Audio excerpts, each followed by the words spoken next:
अगर साड़ा मसला नजायज़ होए तो बेशक ना करन, अगर साढ़े मसले जायज़ न तो उन्हें करने पौंगन और अपना हक वास्ते लड़ना साड़ा जेह्ड़ा फर्ज है और असें अपना हक लेइयै छड्डना। जे कमिश्नर सैक्रेटरी ने कहा है कि इन्ना मसला जेन्युइन है, उहदे उपर काम होना चाहिए, फिर वजह की है कि जेड़े थल्ले बैठे दे जेड़े अफसर ने वो तुहाडी गल नहीं सुनते? वो तो मैडम उन्हीं को पता होगा वो क्यों नहीं सुनते हैं। लेकिन 15 साल 17 ईयर्स 15 से 17 ईयर्स हो गए मुझे खुद जॉब करते हैं, लेकिन अभी तक मेरी भी कभी डीपीसी एक बार भी नहीं हुई है। सरकारी दफ्तरां विच अज वो हालात बन गए ने कि सरकारी मुलाजमां नूं ही अपनी गल मनवाउण वास्ते अपने अफसरां दे नाल गल करन दा जेहड़ा मौका है वो नहीं मिलदा, तो फिर मजबूरी च आके जेडे सरकारी मुलाजम ने जेडे मेरे नाल इस वेले खलोते ने इन्हां नूं फिर करना ये पैंदा है कि उन्हें अफसरां दे दरवाजे दे बाहर मारना पैंदा है ताला ते चाबी रखनी अपने कोल, ते जिसले तक जेड़ा है वो नहीं इंदे बड़े अफसर सुनन वो ताला खुलने की जेड़ी उम्मीद है वो सरकारी अफसर ना ही रखन तो वधिया गल है। मैं गल कर रही हाँ जल शक्ति डिपार्टमेंट जल शक्ति विभाग के जिन्ने भी मुलाजम ने उनकी मैं PHE दे उनकी मैं गल कर रही हाँ, मेरे नाल इस वेले खलोते रहे ने। तुसीं वेखिया होना स्ट्रेट लाइन के पेज से इन्हां ने जेड़ा है वो चीफ इंजीनियर के दरवाजे के बाहर ताला ला दिता, तो घट तो घट 1-2 घंटा जेड़ा प्रोटेस्ट है उत्थे चलिया, क्योंकि सरकारी अफसर जदों गल नहीं सुनते फिर लोगों कोल फिर जेड़े मुलाजम ने उनके कोल फिर एक ही जेड़ा है वो ऑप्शन रह जाता है कि बई हुण ताला ही ला के जेड़ी है वो गल असीं मनवा लीए। आखिरकार ताला लाने की वजह जेड़ी है वो वाकई च की हुई, गलबात की हुई, इंदे कोल जाणांगे। सब तो पहले तो ये बताओ, पहले तो ये दसो तुसीं कि हुण ये लोड़ पै गई है सरकारी मुलाजमां नूं कि हुण अपने ही अफसर के दरवाजे के बाहर ताला लाना पैंदा पिया है, वजह की ही? मैडम जी पहले मैं अपना नाम दसना चाहना, मेरा नाम बलवंत राज बैद है, member PHE employee united front और water works PHE employee association का प्रेजिडेंट है मैं इस मौके जम्मू प्रामिश लेवल दे। तो कल का जो साड़ा प्रोटेस्ट हा संभाली प्रोटेस्ट हा, एक 1 डे प्रोटेस्ट हा। कल असें चीफ इंजीनियर का घराव किया, कोई घट्ट तो घट्ट 3-3.5 घंटे असें घराव कर रखेआ चीफ इंजीनियर साहब का। साड़ा जेह्ड़ा बड़ी लम्मी देर का मसला है, एक कोई 30 साल का पेंडिंग मसला चलिया करदा DPC का। अज दिन तक जी साड़ी DPC है वो नहीं हुई है। जोड़ा भी चीफ इंजीनियर आता अपना टाइम जोड़ा अपना टैनर लाता है, अपना मतलब लूट मार एक्सप्रैस लाई दी है, कोई इन्हें पुछने वाला नहीं, कोई कुदर जा दे के करा दे के नहीं करा दे। जोड़ा भी चीफ इंजीनियर आया सानू आश्वासन दिता, पिछले दिन एक तुसें सुनया भी होना है साढ़े मनीष भट्ट साहब है उन्हें भी मतलब कुछ बेस कन्नै उन्हें टर्म किया गया सस्पेंड किया गया। तो कोई कारण ऐसे रहे होने, अगर इन्हें शुद्ध होंगे दुद्ध के धोते दे होंगे तो वह मतलब सस्पेंड नहीं होंगे, जिस गौरमेंट ने उन्हें टर्मीनेट किया। तो मैं नहीं जानता कि अगर ईमानदार होंगे तो फिर टर्मीनेट कोई करे उन्होंने। ते जेडे नवे चीफ इंजीनियर आए रहे ने इन्हां ने तुसीं बिना गल सुनी ताला मार छड़े दरवाजे दे? देखो इन्हें भी असें जदों दे आए दे ना असें कोई इन्हें भी 5वीं दफा इन्हें असें अपना जेह्ड़ा मैमोरेट जेह्ड़ा देई ओड़ेआ कि साड़ी जेह्ड़ी DPC है जेह्ड़ी है वो करो, फौरी तौर पर करो। तो साढ़ा जो पिछले चीफ इंजीनियर ये हिसाब रहा इंदे कन्नै भी ये भी कहते बस अज हो जाएगी कल हो जाएगी, महीने टाइम दो 2 महीने टाइम दो। पिछले दिन कम छोड़ हड़ताल का असें मतलब एक आह्वान दिता है, साढ़ा जो पूरा मैसेज जोड़ा लग्गी गेदा हा। इन्हें एक साढ़े कमिश्नर सैक्रेटरी साहब जोड़े न उन्हें आश्वासन दिता कि DPC जी है इनकी फौरी तौर करो, इनका जोड़ा मसला है जेन्युइन है। तो हर महीने जी इनकी DPC होनी चाहिए है, हर महीने नहीं अस आखने 6 महीने बाद होनी चाहिए है, मगर 6 महीने छोड़िए साढ़े 30 साल होई है, 30 साल का जो साढ़ा मसला जोड़ा वो पेंडिंग है। तो अस गौरमेंट को उम्मीद करने कि साढ़ा जोड़ा जेन्युइन मसला है, कोई साढ़ा कोई गलत नहीं अस मंगे करते, साढ़ा हक है साढ़ा राइट है जोड़ा वो सानू दिता जा, जोड़ा DPC का मसला जोड़ा फौरी तौर पर हल किया जा। नहीं तो असें आए गौरमेंट ही कल टाइम दिता 15 दिन का असें कल टाइम दे ओड़े दा। 15 दिन बाद अगर गौरमेंट जे नहीं मसला साढ़ा हल करती है, नहीं DPC करती है और जेडे साढ़े अदर मसले हैं जियां। अच्छा मैं तुहाडे तो पूछना चाहांगी कि जिस वेले तुसीं दरवाजे दे बाहर ताला ला दिता, जी जी धरना भी होया, उस तो बाद जिस वेले चीफ इंजीनियर साहब बाहर निकले गलबात हुई क्या कुछ उन्होंने? नहीं चीफ इंजीनियर बाहर नहीं आया, ना वो बाहर आए नहीं कुछ नहीं। फिर असें आपू उन्होंने कोशिश की थी बाहर आंदी दरवाजा दरवाजा खड़का? कोई कोशिश नहीं की, हम मस्त होइए अंदर बैठे थे, कोई ऐसी कोई गल नहीं है। उन्हें कोई अच्छा उनदी मतलब कहना मतलब उनदी आप दी मर्जी है नहीं बाहर निकलने? बिल्कुल बिल्कुल बिल्कुल उन्हें कोई ऐसा कोई रवैया नहीं है भाई वो साड़ी गल सुन ਜਾਂ साढ़े जी तकलीफ आन सानू दुख दर्द है कोई सानू पुछन भाई सानू अस चाहते हैं कमिश्नर सैक्रेटरी साहब आन सानू चीफ सैक्रेटरी साहब आन सानू पुछन दसो थोड़ी तकलीफां केन। अगर साड़ा मसला नजायज़ होए तो बेशक ना करन, अगर साढ़े मसले जायज़ न तो उन्हें करने पौंगन और अपना हक वास्ते लड़ना साड़ा जेह्ड़ा फर्ज है और असें अपना हक लेइयै छड्डना। जे कमिश्नर सैक्रेटरी ने कहा है कि इन्ना मसला जेन्युइन है उहदे उपर काम होना चाहिए, फिर वजह की है कि जेड़े थल्ले बैठे दे जेड़े अफसर ने तुहाडी गल नहीं सुनदे? वो तो मैडम उन्हीं को पता होगा, वो क्यों नहीं सुनते हैं। लेकिन 15 साल 17 ईयर्स 15 से 17 ईयर्स हो गए मुझे खुद जॉब करते हैं, लेकिन अभी तक मेरी भी कभी डीपीसी एक बार भी नहीं हुई है। ऑन टाइम हमारी सैलरी नहीं आ रही है। अभी ये वाला 2 मंथ्स हो रहे हैं हमारी सैलरी नहीं आ रही है। जीपी फंड हम निकलवाने गए, उसमें है 2-2 4-4 6-6 महीने हो गए हमारा जीपी फंड नहीं निकल पा रहा है। और हमें अपनी कोई फाइनेंशियली प्रॉब्लम ऐसे ही हो रही है, जो हमारा अपने पैसे हैं वो तक नहीं हम निकलवा पा रहे हैं, और हम इससे ज़्यादा गवर्नमेंट से क्या मांगेंगे। लगता है कि सरकारी मुलाजम होना अज के टाइम ते किते ना किते एक मतलब एक कोर्स जेड़ा वो बन गया है। हाँ, वो तो लगता तो है ही है, क्योंकि हमारे पैसे हमें ही नहीं मिल रहे, और कुछ हमारी ऐसी ज़रूरतें हैं जो हमारी पूरी नहीं हो पा रही हैं। ड्यूटियाँ पूरे टाइम दी? हाँ, हम ड्यूटी अपने पूरे टाइम से आते हैं, पूरे टाइम से जाते हैं। अच्छा, हाँ जी। हाँ जी। ये जो लोग हैं सब ड्यूटी देने वाले हैं। अभी आपके सामने मैंने सबको ड्यूटी से बुलाया कि आप 2 मिनट के लिए आ जाओ। ये काम छोड़ के इधर आने को तैयार नहीं है, क्योंकि ये ड्यूटी के बहुत ही पक्के हैं और अपनी ईमानदारी से ड्यूटी कर रहे हैं। हम नहीं चाहते हैं गवर्नमेंट से जे हम कोई ऐसा काम छोड़ हड़ताल पे जाएं, कोई जो शहर की जो जनता है, शहर के जो बसिंदे हैं, हम ही इसी स्टेट के बसिंदे हैं और हमें अपनी स्टेट से जो है हमदर्दी है, अपने शहर से हमदर्दी है। तो हम नहीं किसी को परेशान करना चाहते। काली पानी बंद होगा या कुछ ऐसा काम होगा जहाँ काम छोड़ हड़ताल पर चले जाएंगे मुलाजिम, ये गवर्नमेंट की रिस्पॉन्सिबिलिटी है, गवर्नमेंट की जिम्मेदारी बनती है कि हमारे मसले जो है फौरी तौर पर हल कर दिए जाने चाहिए। जैसे हमारे 4 डिवीज़न हैं, मैकेनिकल नॉर्थ, मैकेनिकल साउथ और सिटी फर्स्ट, सिटी सेकंड, ये म्यूनसिपलिटी के हैंड ओवर कर दिए गए हैं डेपुटेशन के तौर पर। तो हम चाहते हैं पैटर्न कश्मीर जो है, जो पैटर्न श्रीनगर में चल रहा है, वो उसी पैटर्न पर ये मसला हमारा होना चाहिए, क्योंकि श्रीनगर में एक सब डिवीज़न है जहाँ AW बैठता है। ये हमारे जो 4 डिवीज़न है जहाँ एक्सिन बैठते हैं, डी जो होते हैं एक्सिन साहब वो हैं। हम भी कहते हैं पैटर्न कश्मीर होना चाहिए। हमारे साथ हर तरफ हर बार जो है भेदभाव होता है। यानी कश्मीर से ਜਿਹੜੇ ਲੋਕ ਨੇ ਉਹਨਾਂ ਨੂੰ ਪ੍ਰੋਪਰ ਜਿਹੜਾ ਉਹਦਾ ਕੰਮ ਵੀ ਚੱਲੇ ਕਰਦਾ ਹੈ ਤੇ ਉਹਨਾਂ ਨੂੰ ਜਿਹੜੀ ਉਹਦੀ ਡਿਮਾਂਡ ਸੀ ਉਹ ਵੀ ਪੂਰੀਆਂ ਹੁੰਦੀਆਂ ਪਈਆਂ ਨੇ ਤੇ ਗੱਲ ਸਿਰਫ ਜੰਮੂ ਵਾਲਿਆਂ ਦੇ ਆਗੇ ਰੁਕਦੀ ਹੈ। मैम, मेरा कहने का जो मतलब है कि जो श्रीनगर वाले लोग थे उनके हाथ में पहले भी 2-2 लड्डू थे, अब भी जो पहले सरकारें थी, पहले हुकूमतें थी, जो वो भी उन्हीं को मतलब लारा लपा जो भी है लॉलीपॉप आया उनको दिया, जो लड्डू आए उनको दिए, सब कुछ उनको दिया। हमारे हिस्से में जो आता था कुछ नहीं आता था, हम खाली आते हैं, खाली हाथ ही रहे, क्योंकि पहली गवर्नमेंट जो थी वो भी उनको खुश करती थी। अब ये वाली ड्यूटी बनी है जो अब जो एडमिनिस्ट्रेशन है ये भी उनको खुश करने में लगी हुई है। हम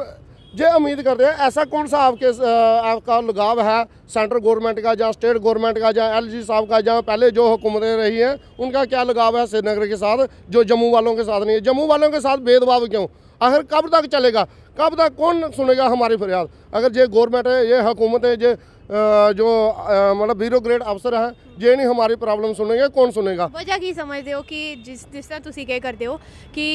ਜਿਹੜੇ श्रीनगर वाले ने ਉਹਨਾਂ ਨੂੰ उनकी प्रॉपर ਜਿਹੜੀ है सैलरियां भी मिलदियां ने टाइम नाल, उनकी सब डिवीजन भी है, सब कुछ है, तो जम्मू वालियां दे कोल पहले भी कुछ नहीं सी ते अज भी कुछ नहीं है। मैडम देखो, आज 20 तरीक को ये है, चाहे वो परमानेंट मुलाजिम है चाहे वो डेली बेजर है, आज 20 तरीक तक उन्हें मतलब सैलरी नहीं है, वेजिस नहीं है, ना डेली बेजरी इस महीने दी, इस महीने पिछले महीने दी जी इस महीने लभनी सानू, जी पहली तरीक लभनी ही, ठीक है, जी पहले नवंबर की जो वेजिस या सैलरी है मुलाजिमों को अभी तक नहीं मिल रही है। 20 तरीक हो गई, कैसे चलेगा? ये जो ब्यूरोक्रेट अफसर बैठे हुए हैं इनकी 1.5 लाख रुपया, 2-2 लाख रुपया, 3-3 लाख रुपया तनख्वाह है, तो इनका तो चलता होगा। हमारी 30,000, 35,000, 40,000, 50,000 जो है, ठीक है, हमारा कैसे चलेगा? हम भी हमारा घर का जो सिलसिला है इसी तनख्वाह पर दारोमदार है, हमारा इसी सिस्टम चलता है। ये लोग परेशान हो जाते हैं, हमारे जो लोग हैं परेशान हो जाते हैं। जब 5 तरीक होती है, 25 तरीक को हम लोग खाली हो जाते हैं, हमारी जेबें जो है खाली हो जाती हैं। कितने महीने का गैप जेड़ा विच आंदा है सैलरी? देखो, डेली बेजर का तो हम सुनने में आया, जो लोग चला रहे हैं उधर ग्राउंड में बोल रहे हैं कि 70 महीने की जो पेंडिंग बेजिस है, मगर सुनने वाला कोई नहीं है, ठीक है ना, फरियाद सुनने वाला कोई नहीं है। हमारा जो मसला है परमानेंट एम्प्लॉय का है, चाहे वो जेई हैं, चाहे वो छोटा स्टाफ है, फील्ड स्टाफ के जो लोग हैं, जहाँ 4th क्लास के हैं, उनका जो है पिछले महीने नवंबर की जो वेजिस है, सैलरी है, वो अभी तक नहीं दी गई है। आज क्या 21 तरीक हो गई है, ठीक है। ये देखो गवर्नमेंट ਤੇ ਫਿਰ ਇਸ ਦੇ ਵਿੱਚ ਆਂਟੀ ਫਿਰ ਕੀਆਂ ਮਤਲਬ ਕੀਆਂ ਚੱਲਦਾ ਪਿਆ ਤੁਹਾਡਾ, ਕਿਉਂਕਿ ਕਿਰਾਇਆ ਵੀ ਹੁੰਦਾ ਹੈ, ਉਸ ਬਾਅਦ ਇੰਨੀ ਦੂਰੋਂ ਵੀ ਆਣਾ ਹੈ, ਘਰ ਦਾ ਵੀ, ਤੇ ਲੇਡੀਜ਼ ਨੂੰ ਤੇ ਉਲਟਾ ਜ਼ਿਆਦਾ ਖਰਚਾ ਹੁੰਦਾ ਹੈ, ਘਰ ਦਾ ਵੀ ਚਲਾਉਣਾ ਹੁੰਦਾ ਹੈ, ਬਾਹਰ ਦਾ ਵੀ ਦੇਖਣਾ ਹੁੰਦਾ ਹੈ, ਤੇ ਜਿਹੜੀ ਵਰਕਿੰਗ ਹੁੰਦੀਆਂ ਨੇ ਉਹਨਾਂ ਨੂੰ ਵੀ ਕਾਫੀ ਜ਼ਿਆਦਾ ਵੇਖਣਾ ਪੈਂਦਾ। ਫਿਰ ਇਸ ਦੇ ਵਿੱਚ ਕੀਆਂ ਚੱਲਦਾ ਜਦੋਂ ਸੈਲਰੀ ਨਹੀਂ ਰੁਕਦੀ ਹੈ? सैलरी रुकती है फिर ये कि दुकानों पर भी द्वार चलता एक दूसरे कोई किसी को पकड़ पैसे थोड़े किसी को पकड़ इन्ने द्वार चढ़ गए हूँ सैलरी आएगी उन्होंने देंगे अब पीछे की बचेगा ये है कि पहले जो एक सिस्टम होंगे एक सर्कल होंगे वो साडा ना एयर फेयर हो जाता वो नहीं सैट रहा है जिस कि चलो सैलरी आती है इस महीने सैलरी चलो इन्ने इधर देने इन्ने इधर बिजली का देना इधर देना वो देना वो सिलेंडर भराने घर दे 100 खर्चे घर कोई आए करता कोई जाए करता घर दे अपने बच्चे पढ़े करते बच्चों की फीसां देनियां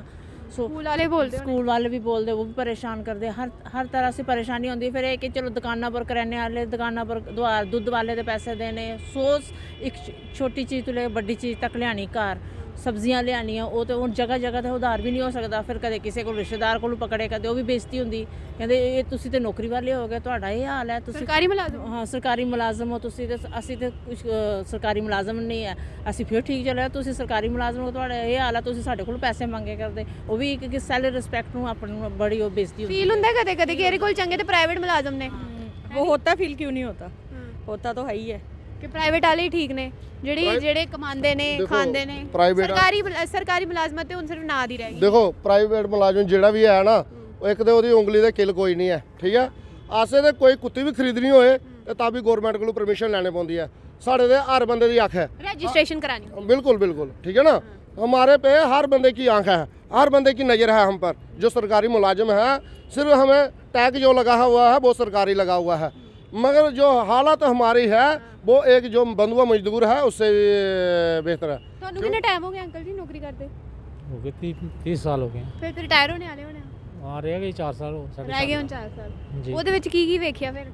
ਉਹਦੇ ਵਿੱਚ ਸਾਰੇ ਉਤਾਰ ਚੜਾਵ ਦੇਖੇ ਨਾ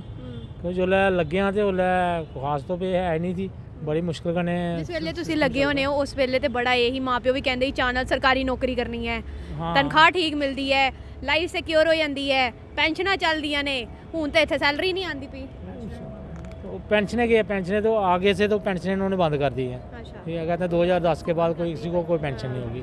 लेकिन जो लगे हुए हैं उनको भी उन्होंने म्यूनसिपैलिटी में कर दिया है किस्म के वो भी प्राइवेट हो रहे हैं जो पेंशन जो रिटायर हुए हैं उनका जो जीपी है वो वहाँ से उनका जीपी तक नहीं मिल रहा है किसी को जीपी निकालना होता है जी पैसे नहीं है जी किसी की बेटी की शादी है उसको जीपी निकालना है उधर ही पड़े हैं बिल उधर पड़े हैं कहते हैं जी पैसा 8 नहीं महीने से 8 महीने के पड़े हुए हैं हमारा जो जीपी का मसला है वो हमारा पैसा है हमें अपने ही जूझ के हमें जो अपने मतलब फैमिली पर जूझ करना है जहाँ मकान बनाना है जहाँ बेटी की शादी करनी है या बेटे की करनी है जहाँ अदर कोई ऐसा कोई हमने काम कोई करना है तो हमारा पैसा है वही टाइम से हमको नहीं मिल रहा है क्योंकि इतने नालायक सिस्टम हो गया है जब पहले सिस्टम था जो पहले हुकूमतें थी ये तो पता था हमें 15 दिन में आ जाएगा जब 10 दिन में आ जाएगा जब 20 दिन में आ जाएगा ये पक्का था श्योर था ठीक है कभी ज़्यादा से ज़्यादा कभी पैसा ना होता था ट्रेजरी में तो हमें ज़्यादा से ज़्यादा 20 दिन लगते थे नहीं तो 15 दिन के अंदर अंदर जो हमारा जो जीपी का पैसा वो आ जाता था अब तो 8 महीने हो गए हैं 8 महीने 9 महीने कि इन बच्चों की शादी हो जाती है बाद में अब कर्जा कौन देगा हमको कौन देगा मैंने ये एक बात बोली है आपको ये ब्यूरोक्रेट जो अफसर हैं इनकी 3-3 लाख रुपया तनख्वाह है ਤੁਹਾਨੂੰ ਲੱਗਦਾ ਹੈ ਕਿ ਅੱਜ ਚੀਫ ਇੰਜੀਨੀਅਰ ਦੇ ਦਰਵਾਜ਼ੇ ਦੇ ਬਾਹਰ ਤਾਲਾ ਲੱਗਿਆ ਜੇ ਇਹੋ ਜਿਹੀ ਹਾਲਾਤ ਰਹੇ ਕੱਲ ਜਿਹੜੇ ਵੱਡੇ ਵੱਡੇ ਬਿਊਰੋਕਰੇਟਸ ਬੈਠ ਰਹੇ ਇਹ ਨਾ ਹੋਏ ਕਿ ਉੱਥੇ ਵੀ ਤਾਲਾ ਲੱਗ ਜੇ ਹੈ नहीं लग सकता ताला क्यों नहीं लग सकता ਅੱਛਾ अगर ये सिस्टम ਰਿਹਾ तो ताले लगने ही ना ਬਿਊਰੋਕਰੇਟ ਦੇ ਦਫ਼ਤਰਾਂ ਦੇ ਬਾਹਰ ਵੀ वो सारे पासे लगेंगे क्यों नहीं लगेंगे ਅੱਛਾ ਆਖਿਰ 'ਚ ਇਹੋ ਪੁੱਛਣਾ ਚਾਹਾਂਗੇ ਕਿ 15 ਦਿਨ ਦਾ ਟਾਈਮ ਤੁਸੀਂ ਦਿੱਤੇ ਰਹੇ ਜੇ 15 ਦਿਨ ਦੇ ਬਾਅਦ ਜੀਆਂ ਤੁਸੀਂ ਕਿਹਾ ਕਿ 8-8 ਮਹੀਨੇ ਤੋਂ ਜਿਹੜਾ ਹੈ ਉਹ ਤੁਹਾਡੇ ਫੰਡ ਪੇ ਰੁਕੇ ਰਹੇ ਨੇ ਆਹੋ ਉਸ ਤੋਂ ਬਾਅਦ ਸੈਲਰੀਆਂ ਜਿਹੜੀਆਂ ਨੇ ਉਹ ਵੀ 2-2 ਮਹੀਨੇ ਦਾ ਟਾਈਮ ਲੈ ਕੇ ਕਿਸ਼ਤਾਂ 'ਚ ਆਉਂਦੀਆਂ ਨੇ ਇਹ ਤੇ ਆਪਣੀ ਕਮਾਈ ਪਰ ਫੇਰ ਵੀ ਰੁਕ ਕੇ ਆਉਂਦੀ ਹੈ ਤੇ ਹੁਣ ਜੇ 15 ਦਿਨ ਦੇ ਬਾਅਦ ਵੀ ਹਾਲਤ ਇਹੋ ਜਿਹੀ ਰਹੀ ਫਿਰ ਬੜੀ ਮੁਸ਼ਕਲਾਤ ਹੈ ਇਹ ਐਸੇ ਮੈਂ ਆਪਣਾ ਜੀਪੀ ਅਪਲਾਈ ਕੀਤਾ ਦਾ 6 ਮਹੀਨੇ ਹੋਈ ਨੇ 6 ਮਹੀਨੇ ਤੱਕ ਹਾਲੇ ਕੋਈ ਨਹੀਂ ਕੋਈ ਖਬਰ ਨਹੀਂ ਉਹਦੀ ਆਣਾ ਜਾਂ ਨਹੀਂ ਜਾਣ ਆਦੇ ਲਾਈਨ 'ਚ ਲੱਗੇ ਰਹੋ ਹੁਣ ਲਾਈਨ 'ਚ ਪਤਾ ਨਹੀਂ ਕਿੰਨੇ ਦਿਨ ਲੱਗਣੇ ਮਜਬੂਰੀ ਹੋਣੇ ਹੁਣ ਕਿਸੇ ਕੋਲ ਅਸੀਂ ਤੁਹਾਨੂੰ ਲੱਗਦਾ ਨਹੀਂ ਇਹ ਮਤਲਬ ਇਹ ਵੱਡੇ ਵੱਡੇ ਅਫਸਰਾਂ ਨੂੰ ਲਾਈਨ ਚ ਲਾਣੇ ਦੀ ਬੜੀ ਇੱਕ ਜਿਹੜੀ ਹੈ ਨਾ ਬਿਲਕੁਲ ਲਾਈਨ 'ਚ ਤੁਹਾਡਾ ਨੰਬਰ ਜਿਹੜਾ ਲਾਈਨ 'ਚ ਲੱਗੇਦਾ ਹੈ ਤੇ ਡੀਪੀਸੀ ਕਰਨੇ ਵਾਲੀ ਹੈ ਸਾਡੇ 15 ਮਹੀਨੇ ਨੌਕਰੀ ਰਹੀ ਹੈ ਸਾਰੀ ਅੱਛਾ ਪੂਰੀ ਨੌਕਰੀ ਜਿੰਨੀ ਵੀ ਅਸੀਂ ਕਰੀ ਹੋਈ ਹੈ ਕੋਈ ਪ੍ਰਮੋਸ਼ਨ ਨਹੀਂ ਕੋਈ ਕੁਛ ਨਹੀਂ ਜਿੱਥੇ ਹੀ ਹੈ ਉੱਥੇ ਹੀ ਹੈ ਇਹ ਅਫਸਰਾਂ ਦੀ ਹੋ ਜਾਂਦੀ ਹੈ ਇਨਦੀ ਸਾਰੇ ਜੋ ਛੋਟਾ ਮੁਲਾਜ਼ਮ ਉਹਦੀ ਕੋਈ ਸੁਣਵਾਈ ਹੈ ਕਿ ਨਹੀਂ ਹੈ ਜਾਓ ਇੱਕ ਹਫ਼ਤੇ ਦਾ ਟਾਈਮ ਜੀ ਚੀਫ ਸਾਹਿਬ ਹੀ ਆਦੇ ਇੱਕ ਹਫ਼ਤੇ ਦਾ ਟਾਈਮ ਇੱਕ ਹਫ਼ਤੇ ਦਾ 6 ਮਹੀਨੇ ਨਿਕਲੇ ਇੱਕ ਹਫ਼ਤਾ ਦਾ 6 ਮਹੀਨੇ ਬਰਾਬਰ ਹੈ ਤੇ ਜੇ ਹੁਣ 15 ਦਿਨ ਦੇ ਮਜਬੂਰ ਹੋਈ ਹੈ ਬਾਅਦ 15 ਸਾਰੇ ਇਕੱਠੇ ਹੋਈ ਹੈ ਕੱਲ ਲਈ ਅਸੀਂ ਇਕੱਠੇ ਸਾਰੇ ਹੋਏ ਦੇ फिर आख्या फिर हफ्ते का टाइम मिली है, ਫਿਰ ਹਫਤਾ फिर हफ्ता। ਉਹ ਹੀ ਹੋ ਗਈ ਨਾ मैडम जी, एक जो सिपाही है पुलिस में भर्ती होता है,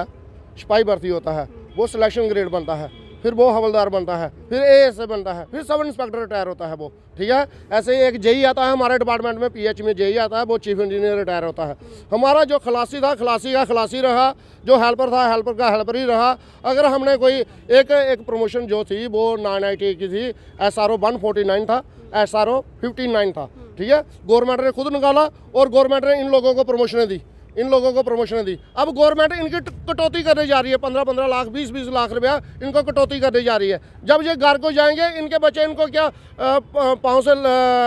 बाहर धकेल देंगे, क्योंकि जो भागो अब आप खाली हाथ आ रहे हो।